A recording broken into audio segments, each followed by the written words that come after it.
কৃপণ রবীন্দ্রনাথ ঠাকুর। আমি ভিড়কে করে ফিরতেছিলাম গ্রামের পথে পথে, তুমি তখন চলেছিলে তোমার স্বর্ণরথে।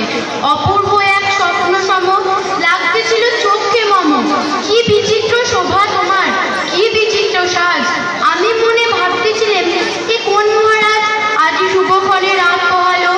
ভেবেছিলাম তবে আজ আমারে দাঁড়ে দাঁড়ে বাহির হতে নাই হতে পাহাড় দেখা পেলাম পথে।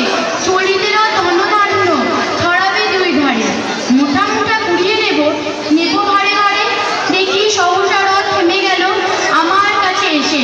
আমার মুখ পানে চেয়ে নামলে তুমি এসে, দেখে মুখের প্রসন্নতা জুড়িয়ে গেল সকল ব্যথা।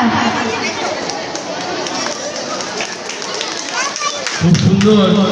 তোমরা বুঝতে পারছো এই কবিতাটি নেওয়া হয়েছে গীতাঞ্জলি কাব্যগ্রন্থ থেকে এবং সংক্ষেপে সুন্দরভাবে পরিবেশন করলো আমাদের পিউ।